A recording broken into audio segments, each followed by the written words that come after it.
In fact, unaona Willy Paul, the first person kumpatia platform was me. By the way, Willy Paul is the first artist to introduce bongo music in Kenya. Management nilianza 2019. My first artist anaitwa Brown Mauzo. Apart from being a manager, I'm a music entertainment consultant. I'm a marketer, I'm an event organizer. I mean, I'm an entertainment all round. The best thing you can do is selling your artist. Currently, I'm working with Sophia Entertainment. Yeah, I'm amongst the big brains behind Sophia Entertainment. It is an international company, and we want to. Sophia is my boss actually, and the reason why I work with Sophia because she has the heart. She's a sophisticated young CEO, entrepreneur. Anasemanga so holy, so fire. Yes. Yeah, and we want to make sure she has a heart to make sure Kenyan music industry touches the international market. That's what she wants to do. And she has a heart also to help the talented. She has helped a lot. She's the one behind Ruga coming to Kenya in Mombasa.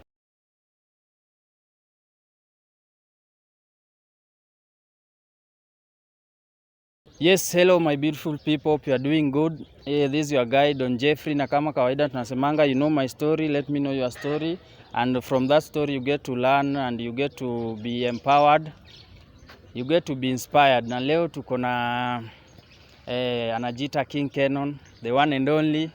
He has been a manager for quite some times. I think atatuambia ni miaka ngapi hivi. So keep tuned as we listen. Na make sure you subscribe, you comment and you share. So karibu sana Mr. Canon. What's up man? What's up man? How you doing my G? I'm doing good. What's popping bro? Nitoke international nirudi local. Rudi local kidogo. Kizungu itafanya niume ulimi. Ni come back to layman's language. Ndio hiyo sasa. Alright. Sasa King Canon, nataka kujiintroduce kwa wase. Waambie are you an international ama local manager, kitu kwa hiyo unajua hata sijawaambia.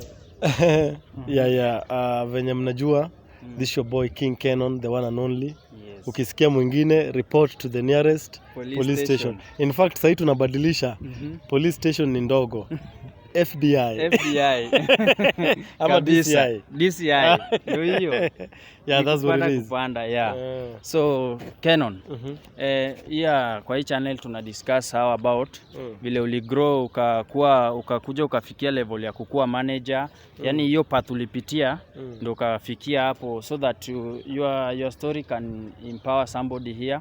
Inaweza at least make I continue working hard as he give up. So, okay, I'll give you the first 10 to 15 minutes. Uji experience vile wewe ulijipataje hapo. Ilifikiaje hadi ukaanza kuwa manager international? 15 minutes ni mingi nikiongea. Hata 10. I just want your few minutes and you summarize tu nayo. King Canon ni mtu ametoka mbali. Mimi ni msee basic story yangu. Nimegrow mtaani. So si ni wase childhood yetu haikuwa ya nini inaitwa ngaje ya Weetabix ya Indomie ya Indomie. Sisi tulikuwa ilikuwa ni ile ya family, you have your parents but it was a struggle. It wasn't smooth. So but hiyo struggle ndio inajenga mtu. The hood huwa inajenga mtu sana. Kuna watu hood huwa inawa destroy na kuna watu huwa wana come out stronger. So amongst the people, I'm blessed to be amongst the people who came out stronger, and we are still fighting to become more better people in the society. So ilikuwa ni family, you going to school. Saa zingine pia school fees ni shida. Uniform unavaa zile ziko na unapiga purchase. Iko na hazard. Ndio hiyo sasa. Wewe niko na hazard. Niko sure kuna watu tulienda nao the same school wanajua your struggle, and not me alone, because it was something normal kupiga patch. Unapata nini short ni black. lakini imepigwa nini, imepigwa patch ya nini ya green. Yani indicator safi. Imepigwa indicator hapo ya green moja safi. And so ni pole pole, watu kama kina Lumi wanajua, kina Sena wanajua mali tumetoka. And ni mdogo mdogo sasa I had that passion ya kukuwa musician. Unaona? I became a musician. Then when I became a musician, this is something about me that people don't know. I always reinvent myself. If there's something that you can do for yourself and you can be proud of it, you should be able to reinvent yourself. And that's what I tell most of our artists. If you're able to reinvent yourself, you'll always stand on top.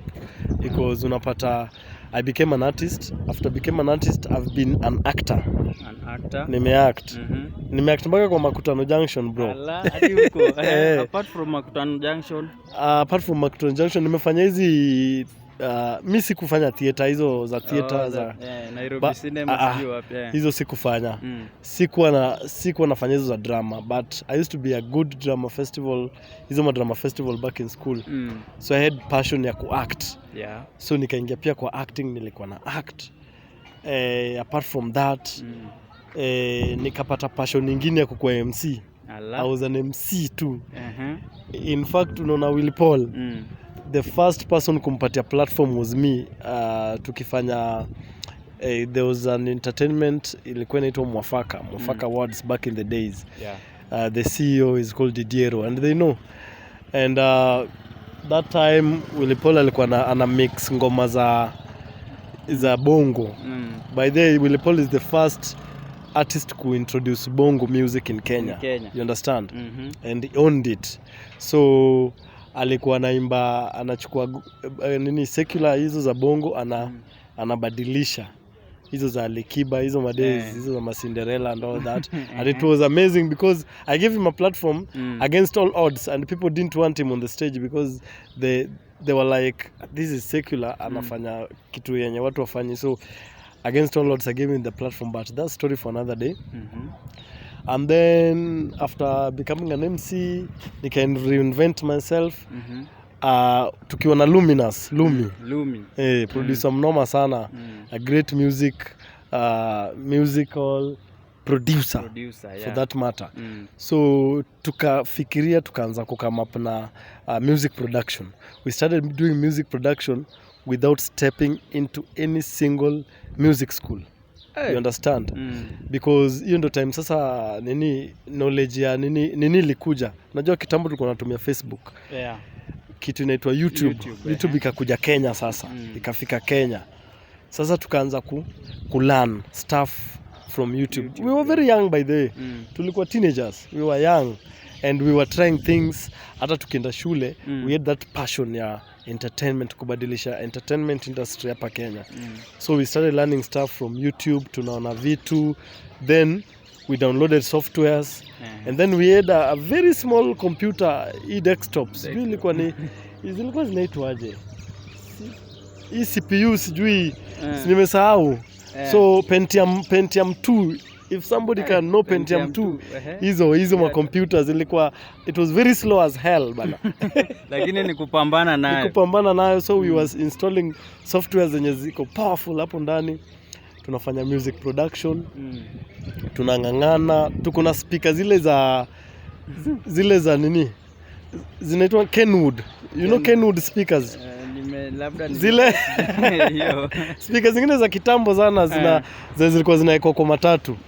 Hizo ndo tulikuwa nazo. Tumeseti hapo. Tunapiga music production, bro, and we came out strong because ngoma zetu hizo Madays we used to kujifanyia music production because tulikuwa tunaenda kurecord kwa studio, bro. Studios zilikuwa very scarce. Kulikuwa na Calif Records, kulikuwa na Blue Zebra, kulikuwa na hii ya nini ya South B, hii yenye imetoa kina Isa Ogopa. Studio zilikuwa mingi. Zilikuwa kupata studio ilikuwa ngumu. Alafu kulikuwa na Scratch Records. Hapo Calif hapo kulikuwa na Scratch Records, na kulikuwa na hiyo nini Scratch Records na hii Caliph Records. Exactly. So there were very studios zilikuwa scarce. Yaani hata kupata fare kwenda studio ilikuwa shida. Ilikuwa noma. Mnatembea, tulikuwa tunaishi Lakisama. So Lakisama unatembea kutoka Lakisama mpaka huko Caliph. Mguu inaitwa route 11 lakini tulikuwa tunajua machuo tulikuwa shortcut unajua unafika hapo manze umechoka umebeat umesweat na bado you have to do this thing lazima umalizie. Alafu unaona studio kama Caliph ukifika kulikuwa na master akina Jua Kali akina Nonini unaona so umefika tuseme Jua Kali anafaa kurecord bro. Yani unapata maybe ana record ama kupata session yako inabidi mnangoja arecord amalize ndio nyinyi sasa wale wakulima wadogo and haikuwa tini mbaya. Big up to akina Jua Kali because walishape industry. Haikuwa ni kitu mbaya, it was a very good thing because we respected, it was a respect. Yani ukiona Jua Kali yani ukiona Nonini ilikuwa ni kitu kubwa bana, kitu kubwa, big achievement bro. Yani hata kupatana na huyu mtu hivi wanaonwana hata sasa hivi bado wasanii unajua kupatana na star sasa si kama kitambo bro. Alafu sasa enzi zile the problem ni hauna smartphone bana, uko na kaduda katululu Motorola buda uwezi hata chukua selfie hata noma ya ile tu ya evidence hizo matime ilikuwa ni autograph sasa autograph utaenda kupostia watu wapi so industry tumetoka mbali unajua. Tukiongea hapa hivi kuna watu wanatuona kuna kitu Kasipul alisema juzi tukiwa na yeye when we were doing a press conference between Kasipul and Sofia my boss tulikuwa tunafanya. Kasipul akaambia watu King Canon msifikirie ni mtu tumejuana naye juzi. Hata mimi niliona by the niliona hiyo. Tumejuana yani tumetoka mbali. So it's been a struggle. So basically music management imekuja sasa baadaye. Baadaye. But after nikifanya hizi vitu zote I was still singing. I was a musician. Music sikuwa iwacha. Niki-act bado nilikuwa na release music. Fanya production bado nilikuwa na in fact production hapo ndo najua mali nimetoka. Production we used to do production and we used to produce our own music. But kulikuwa na studio ilikuwa inajiita Hood Stuff ilikuanga 44 Githurai. Tulikuwa tunaenda Hood Stuff kurecord. Now alafu then management passion ya management ilikuja baadaye sasa. Yani after tuliona music tulifanya research sana actually about music industry and the way the music business because we used to do music as passion but we never thought of the business aspect. So then ndio tukapata hiyo nini inaitwaje hiyo hamu ya kwanza kuifanya as business and then that's when we started doing the music business. Hapo ndio passion ya management ikatokea. So since then umeifanya for how many years hivi management? Because I stopped singing that was in management nilianza 2019 when I worked with the first artist my first artist anaitwa Brown Mauzo. Brown Mauzo was my first artist kuanza kuwork na yeye. You see Brown Mauzo was big by then. So I'm telling you yani nilianza nilianza vizuri. So since then since hiyo 2019 ukianza na Brown Mauzo so far ukicount umeshawaka na wasanii wangapi hivi?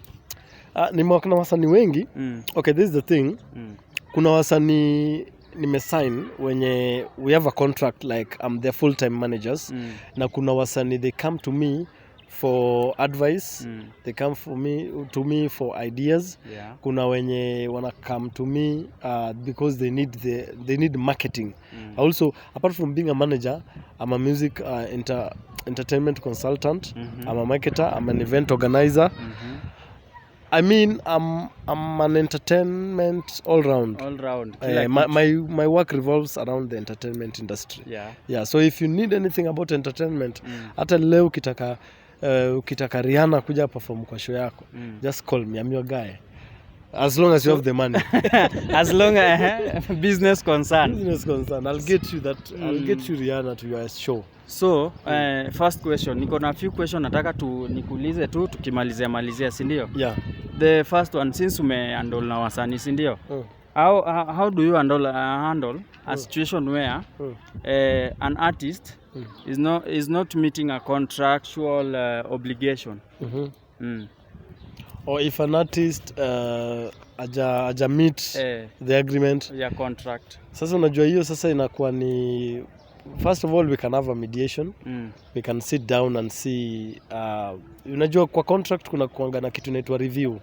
So in every contract kuna yenye mmesign kuna kuwa na lifespan ya contract, and within that period after maybe we can set after maybe 6 months or 1 year, mostly nakuanga after annually we can be sitting down and reviewing the contract. How we doing? How's the artist who the name is the artist growing ama nadidimia, unajua pia ina matter. So we can decide and see if we continue or we we terminate the contract. That's the word. Okay. So if an artist goes against the rules of the contract, of course within that contract, which I cannot expose here, it has its own penalties. But before the penalties, we can just sit down and have a conversation. Yeah. So okay. So the next question, what strategy do you use to make sure an artist wale una work now they are paid on time? Unajua being paid on time, that means royalties. There are so many ways on how an artist is getting paid. Kuna royalties, kuna functions, and then kuna corporates. Unaona? So if an artist, we are talking about established artists. For royalties, every artist will get as long as they are doing good marketing. Unajua kuna wasanii wana believe tu ukitoa ngoma bas hiyo imeenda. No, it doesn't. If there's kuna kitu kazi kwa muziki, it's the marketing part, because you see even Safaricom, Kenya Airways, I can mention those brands, those big brands. Imagine Kenya KPLC, in as much as they are big, they still do marketing.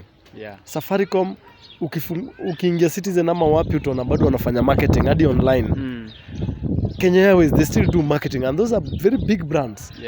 Wewe kama mkulima mdogo msanii mwenye una grow, why can't you do marketing? You will see artists like maybe akina Rema, Wizkid, Burna Boy, even in the States, Ariana Grande, people like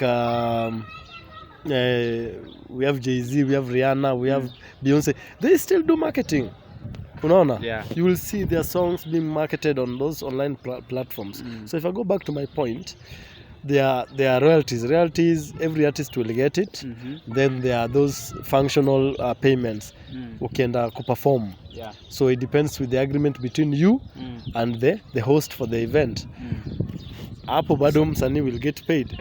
If you have a corporate that you are branding their product, you still get paid. So I just make sure I follow up onto the agreement. Always make sure, hata kama ni event, make sure there's a written agreement between you and the host. So talking about marketing and branding, si ndio? Kulingana na wewe, what strategy do you use to promote an artist? Wewe sasa kiwewe sasa. You know, now that is like asking Kenya breweries to give you their recipe for making Tusker or Coca-Cola, asking them to give you a recipe for making Coca-Cola. Unaweza guzia juju. Okay, naweza guzia juju. I have my own strategies. Everybody has his or her own strategies. My strategies are based on how I believe the artist will prosper, based on the knowledge that I have learned all through the years, the knowledge that I have acquired and know. I know for you to be a good manager or a good marketer, for that matter, you have to have the know-how of the industry and how the industry works, and not only the local industry. You have to advance yourself to learning more on the international scene. You have to know what do we do, what strategy can we use. There's so many, 1,000,001 strategies that you can use to market an artist. Kuna sana sana sahi kwanza ni rahisi because we have online, we have TikTok, we have all those Facebook, platforms. all those platforms. You can market yourself and you can come up with proper strategies. So hapo kuna mali ume-mention the way you work with artists, hizo sijui kuna royalties na nini. So how do you handle different projects? Wafans wako sijali tuko nini? You are in King Kenon's empire. Yeah. Na kuna kuku. So as in, how do you handle this project? Tuseme zimekuja kwa wingi because of course we are not dealing with one artist, ndio. How do you handle all of them in one and you make sure all of them are running in a good way, in an appropriate way? All artists, we just make sure they have something called release dates. Yeah. They release their music on intervals. Because if I know this month or the next 2 months I'm working with certain artists, we make sure that project does not interfere with another. Yeah. Because hapo sasa ndio lazima wewe sasa unakaa chini kama manager unapanga kazi. Unaona, but lately I've reduced the number of artists I work with. I don't work with so many artists. Reason being kazi ni mingi ama? Si ati kazi ni mingi. It's also good for professionalism. It's also good to know and understand your artist better if you spend more time with the artist. Yeah. And you will know the strengths and the weaknesses of the artist. So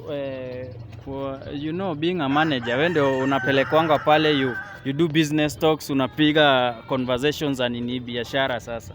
How do you handle clients and clients wako una handle aje? Clients kuna time tu difficulties zinakuwa mnapingana, tuseme kibei hivi, contract vitu kaa hizo. Number one, you have to be smart. Okay. You have to be smart. You have to learn the ways on how to negotiate.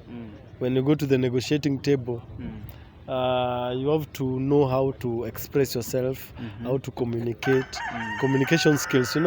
Before you call yourself a manager, you have to know how you communicate with these people. You have to know how you break down, and you break down what is required, and you should know how to sell your artist.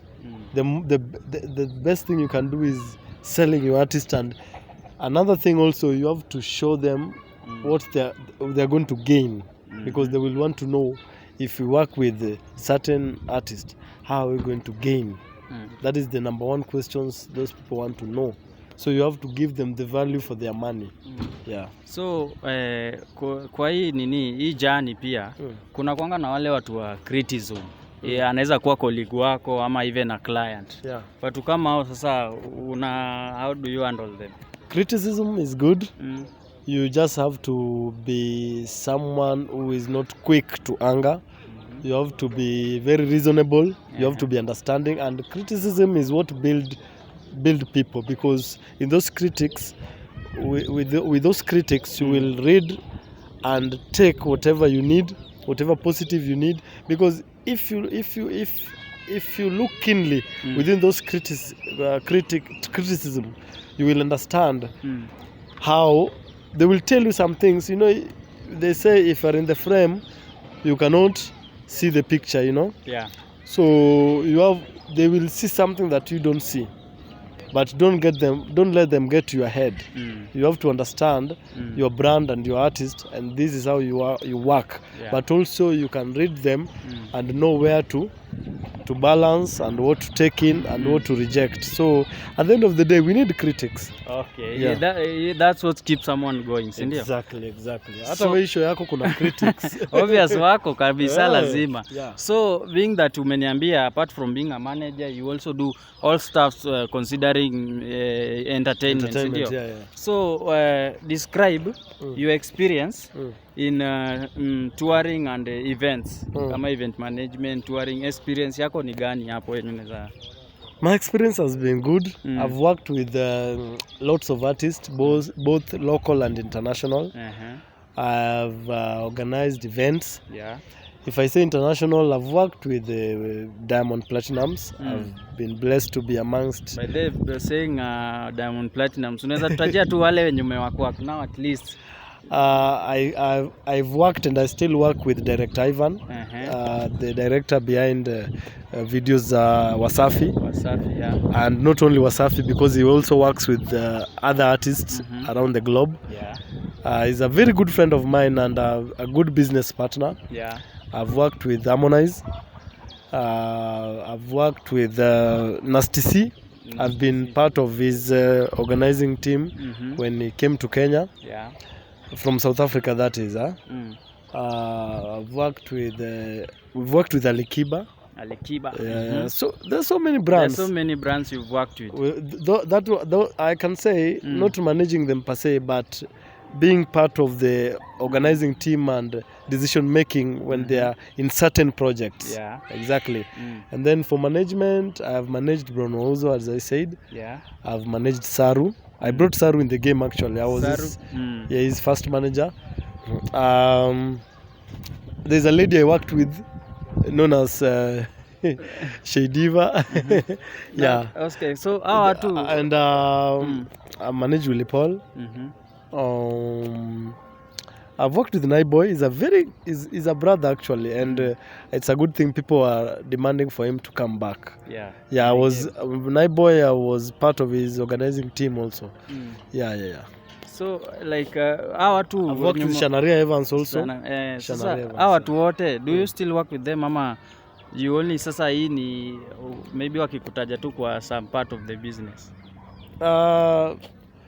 Okay, as we proceed, okay, you mean when you manage presently ama when you wengi, so I'm like una work now, una manage wote ama una work now? I said there are people I manage, like we have a contract, we work together, like is my artist full time, full time management. Lakini kuna wase, there are people wale I'm part of the organizing and decision making team in their brands in certain or particular projects. Umenielewa? Nimekuelewa. Yeah. Kama kuna project maybe tuseme he wants to do a video that has to be shot in a particular way. Actually, I forgot to say I'm a creative director. Because for me, I know you're also a creative director. So working with these people, I've worked with them as a creative director, because a director needs a creative director. Creative director is the guy who makes sure everything is well organized. The shoot is going to take place at a certain time, the venue it is, and the ideas behind shooting that video. We sit down and scrutinize, listen to the song carefully, and then we come up with now the video. Before you watch the video, unaonanga kama movie, kuna kuanga na script imeandikwa. So we sit down and listen to that song, then we say, okay, this song needs this and this and that. The director, most of the time, this is one thing I urge Kenyan directors to consider creative directors as part of their team, because creative director is a very important person in your team. It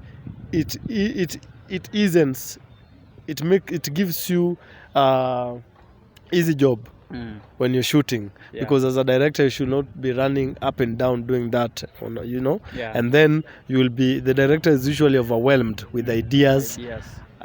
He's exhausted and he wants you can't do everything alone, so you need a creative you need a second mind, second brain, a fresh brain to listen to the song and also advise you accordingly.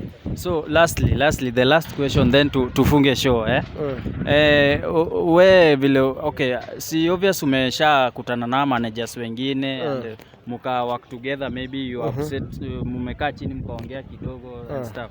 So how do you rate yourself between all the managers and you umesha work now? Wewe unajieka percentage gapi, ama how do you rate yourself?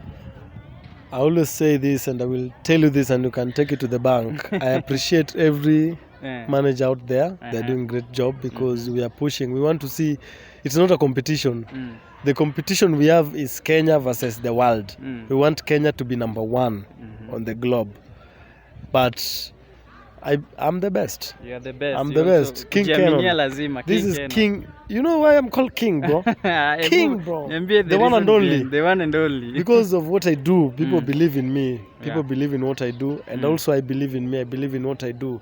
And if you want anything, I always tell people, if you want anything or you need anything pertaining entertainment industry, I'm your guy. I'm your guy. wapi. King Kenon everywhere. Before I finish, currently I'm working with Sophia Entertainment. Yeah. I'm amongst the big brains behind Sophia Entertainment. It is an international company, and we want to.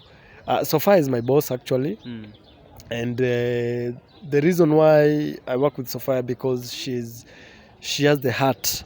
She's a sophisticated young CEO, entrepreneur. Anasemanga so holy, so fire.